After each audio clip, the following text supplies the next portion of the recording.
Our focus going into the game without Josh was to just play a solid basketball game, have a game where everybody could play that hard and play that well.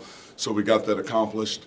It was giving Connor an opportunity to really play and get on his game, and I'm so pleased for him that he's worked so hard to get his weight down, to get in conditioning, to get his body stronger. And I thought he had a phenomenal game and being able to show people just how good he is. Excellent touch around the basket with the right hand, with the left hand. Him and Val give you just a great 1-2 punch down there at that position. I thought we played well. I thought Ike played particularly well. I challenged those guys to rebound. He'd get 7 rebounds. He makes up for Josh not being there. And just a good balanced game for us, good game to go to the break on. Obviously, you want to have your full team available, but having the absence of Josh, did that allow Connor to kind of blossom in some ways that his presence might not have? I don't know about Connor because they're different positions. Whether Josh was there or not, that ball was going to go into Connor a lot to get him on his game. But what it did as a team, it allowed you to figure some things out without your best player on the floor. And that's always a good thing because you take 14 points, 12 rebounds off the floor and a guy that just knows how to play so well. I thought we struggled out of the gate the first 3 or 4 possessions, but then we got into a rhythm. The passing in the first half was phenomenal between Q and Connor and Junior on that baseline. So we were able to make up for Josh not being there, and that was the big point of the game.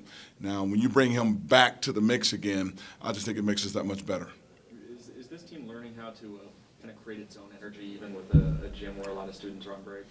They create their own energy because the competition is so good. And when you have a team literally this deep, we try to talk to opposing team coaches. And probably the best compliment we got from a coach was that you have no drop-off from who comes into the game.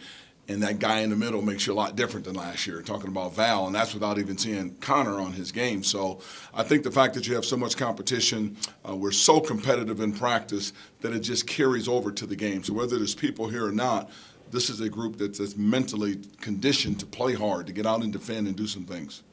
It didn't seem like you had to coax the guards into feeding it into Connor in the post too much. Well, no. I mean, he's a huge target. And if he gets the ball down low, it's very difficult to stop him because he has such great hands and such a great touch with the right or with the left. And I think they have felt confident enough in practice with his ability. Before he went down about a month or so ago, he was just phenomenal in practice. You just could not stop him. And you saw a taste of that tonight, but he can get better.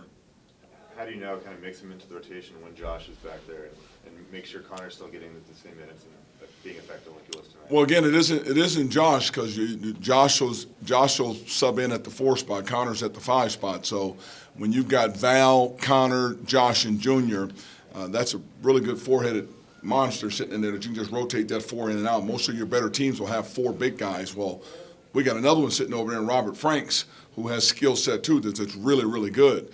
And then we can play small and put Brett there or put Darian King there. So we're just developing this bench. We don't need to blow people out by 30 and 40. We need to develop and give guys an opportunity to see footage of themselves, what they're doing right, what they're wrong, get them on their game, get their confidence, get in the rhythm, look at different combinations.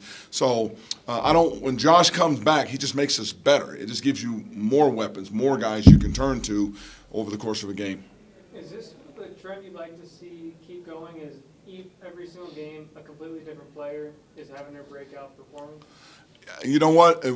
We've talked about that before, that we have the ability to do that because, again, it's a team that's so evenly balanced. One night it could be Renard. You saw him open up the exhibition game with that monster game. Then came Beyonce. Then Ike has a career night. And then Josh just does his thing. Now here comes Val. Now here comes Connor. I'm looking forward to the night where they're all on their game at the same time, and that's going to be something to behold when we can get them all there. And that's what we're striving to do, to get them to where everybody is on their game. Any combination you put on the floor, I'm getting their best game out of them. Do you anticipate having Josh back by Gonzaga? I'll know more on that over the next few days, but I would hope so. I hope he'd be back by Saturday. Were the 17 turnovers a little too much for your liking? There was a negative. I thought we were a little bit careless with the ball, and I didn't think we had enough assist in the game as well either. So we'll look at tape and figure out where that came from. I thought we had like a 10-point swing in the game at one point in time late in the second half after we were up 26. and with the lineup on the floor. But until I can look at tape and find out where they came from. But we're going to have, with the way we run, 12, 13 turnovers I can live with. 17, 18, 19, 20 turnovers, that's too many. That's not, we're not making the right reads, and we're being careless with the ball when we have those kind of turnovers.